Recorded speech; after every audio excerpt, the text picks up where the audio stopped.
이 세팅에 대해서 설명을 좀 부탁드릴게요.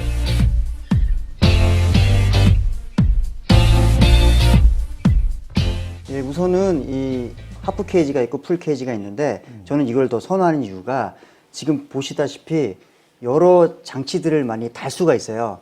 제일 먼저 필요한 이 모니터를 달아야 됩니다. 네, 이 외장 레코더. 예, 외장 레코더 겸 모니터. 네, 네. 하슈에 달게 되면 이게 조금 불안하기도 하고 자칫 잘못하면 외부 힘에 의해서 하슈가 부러질 수가 있어요. 그래서 케이지에다가 달면 가장 좋고요. 그 외에 옆에 뭐 외장 마이크라든가 아니면 와이리스 무선 마이크라든가 그다음에 혼자 또 촬영할 때 도움이 될 수 있는 이 라이트까지도 이렇게 달아서 하면 1인 촬영 시스템에서는 이 정도가 가장 적합하고 이게 적당하다 생각해서 저는 이 케이지에다가 다 모든 것을 장착을 해봤습니다. 하프 케이지는 바로 떼서 바로 슈팅할 수 있게 바로 행동할 수 있게 옆에가 개방이 되어 있기 때문에 편리하게 바로 붙였다가 뗐다 약간 급박한 상황에서 쓰기에는 참 편리한 장치라고 생각해요. 그러니까 탈 장착이 좀 네, 맞습니다. 빠르다 뭐 이런 말씀이시군요. 조작하기에도 개방이 되어 있는 부분이 되게 시원스럽게 개방이 되어 있어서 그게 편리하긴 해요. 그렇죠. 조작도 네. 이쪽 그 주 조작 부분이 개방돼 있어서 네. 좋다. 외장 레코더를 케이지에 장착을 하다 보면 이게 덜컥덜컥 잘 고정이 안 될 때가 있어요. 이렇게 미니 매직암에 연결해서 사용하는 경우도 있고요. 이왕이면 크고 튼튼한 이런 볼 헤드를 좀 권장하는 편입니다. 그래야 장비가 안정적으로 이게 장착이 되고 힘을 꽉 주었을 때 이게 확실하게 조여지는 게 있더라고요. 방향에 따라서 들어가는 부분이 있고 안 들어가는 부분이 있어요. 근데 제가 써본 결과 이왕이면 좀 명성이 나 있는 제품을 쓰면 아무 데나 넣어도 잘 들어가는 거를 제가 봤습니다. 외장 레코더에 970 배터리라고 그러죠. 그 무거운 배터리 말고 대체할 수 있는 방법이 있는 걸로 알고 있어요. 이 배터리가 사실 무겁잖아요. 무거운 것도 무거운 거지만 한창 실내에서 스튜디오 촬영하거나 아니면 방송물 찍을 때는 끊지 못하고 계속 가야 될 경우가 있습니다. 그럴 때 제가 쓰는 이 DC 전원 배터리가 있어요. 요거는 닌자 V를 사게 되면 기본적으로 제공되는 거거든요. 근데 요거는 가볍기도 하고 또 오래 갈 수 있기 때문에 제가 요거를 많이 사용하거든요. 요렇게 장착을 해서 한 자리에서 계속 촬영을 해서 녹화를 해야 될 때는 정말 필요한 장비라고 생각합니다.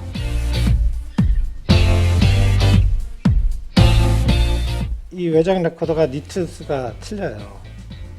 카메라 내장된 액정하고 그 부분 때문에 노출을 어떻게 맞춰야 되는지 그런 것을 좀 고민을 하잖아요. 프로레즈로 설정이 돼 있는 상태라면 네이티브 설정된 상태에서 화면에서 보기 좋게 보이는 정도가 저는 적절한 노출이라고 생각합니다. 그러니까 자기가 원하는 위도에 맞춰서 이 화면의 밝기를 조정하는 거죠.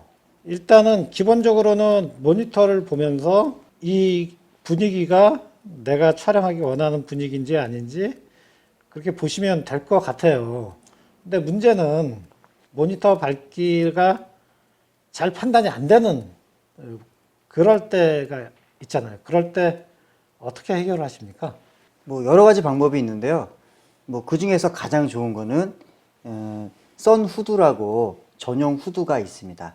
그거는 별매로 파는 걸로 제가 알고 있어서요. 그거를 사시게 되면 정확하게 맞겠죠. 그거를 쓰게 되면 아무래도 그늘을 만들어 주니까 실내하고 비슷한 환경처럼 보여서 보기가 편할 수가 있어요. 그렇게 편하게 보시던가, 그런 환경이 대부분 아니실 경우에는 모자가 있으신 경우에 모자를 가려서 해를 가려서 한다든가, 아니면 뭐 수건이 있다면 수건으로 가려서 한다든가. 이렇게 그늘을 만들어 주는. 그렇죠. 결론은 그늘을 만들어 주면 그래도 환경이 보기 좋은 환경으로 변할 수 있다라는 거죠. 노출 판단할 때 웨이브폼이나 히스토그램을 이용하잖아요. 주로 어떤 때 웨이브폼이나 히스토그램을 이용하십니까? 햇볕이 지구로 이 모니터를 받았을 때 정말 안 보입니다. 그리고 가려도 명확하게 볼 수 없을 때가 있어요. 그때는 웨이브폼이나 히스토그램을 켜서 적정 노출이라고 믿고 가야 되는 상황이죠. 가령 뭐 프로레즈로를 촬영할 때는 특별하게 뭐 다른 노출 방법이 있다거나 그렇습니까? 아, 다른 노출 방법은 없습니다. 그렇죠. 네. 프로레즈 로우는 어느 정도 다 정보값을 담아 있기 때문에 눈으로 봤을 때 크게 부담만 없다면 나중에 후반에서 다 할 수 있는 걸로 제가 알고 있습니다. 네, 그렇죠. 그럼 나중에 노출 보정에 네. 굉장히 큰 강점이 있죠. 네. 제 생각엔 그런 것 같아요.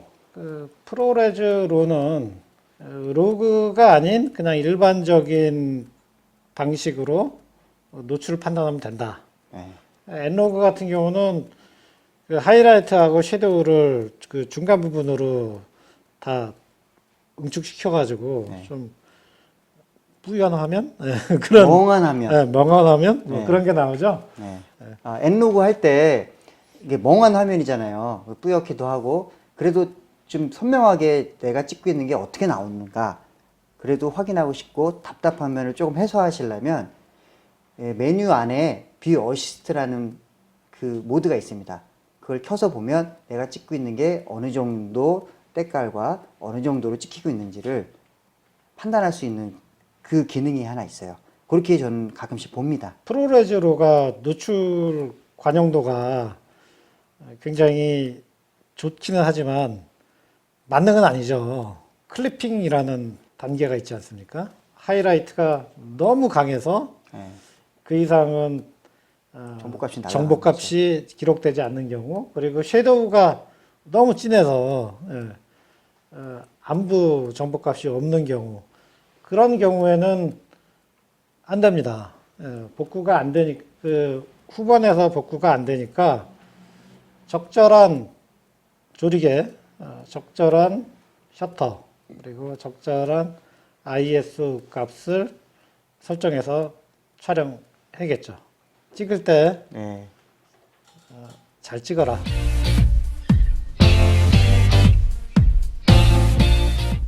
근데 타임코드 설정도 가능한 걸로 알고 있는데 그냥 여러 대의 카메라가 촬영을 하고 나중에 뭐 싱크를 맞춰야 된다든지 뭐 그때는 프리런 하는 거죠. 네.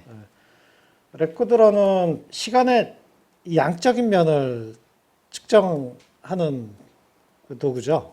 네. 그래서 얼마만큼 찍었는지를 알려면은 렉런이 보편적으로 쓰이고, 그리고 프리런은 제가 알기로는 그 언제 찍었는지 그것을 더 측정하기 쉬운 방식이 프리런 방식인 걸로 알고 있습니다.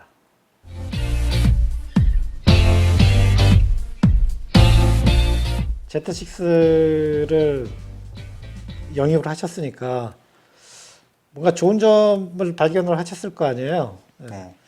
차이가 뭐 어떤 차이를 느끼셨나요? 우선은 일단 경량화. 그다음에 두 번째는 선회도라던가 이 화질 차이가 확실히 납니다. 가격도 훨씬 쌈에도 불구하고. 그러니까 선회도라 하면 뭐 화면이 더 또렷하게 찍히고, 그렇죠. 그리고 픽셀 정보값이 구체적으로 네. 드러난다는 걸 네, 말씀하시는 네, 거죠? 네, 설명 잘 풀어줘서 감사합니다. 그렇게 디테일한 설명은 제가 못하고 이런 설명. 그 다음에도 더더욱 큰 장점은 지금 감독님과 제가 얘기했던 프로레스 로우가 있다는 가장 큰 장점이 있습니다. 물론 외장 레코더를 썼을 때 결과물로 나오는 거지만 그 결과물로 이 가격대에 이 결과물로 나오려면 이만한 카메라가 없다라는 거죠, 지금 현재는.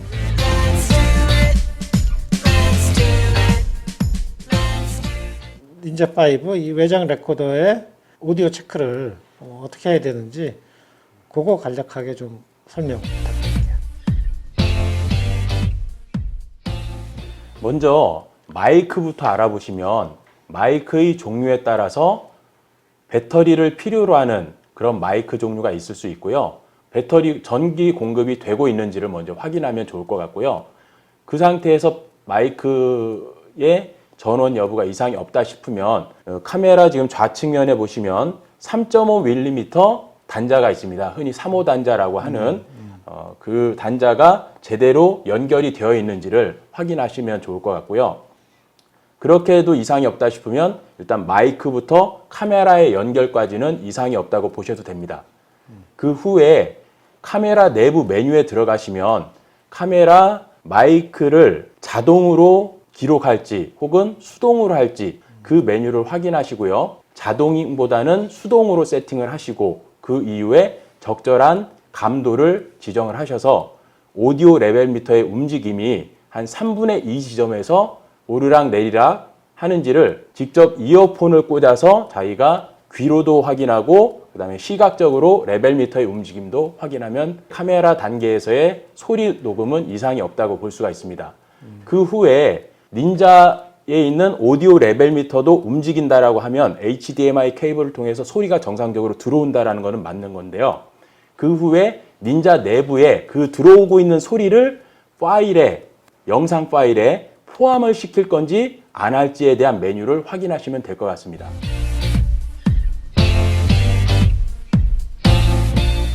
프로레즈로 그런 결론에 도달해요. 프로레즈로 파일은 HDR을 위해 최적화된 파일이다.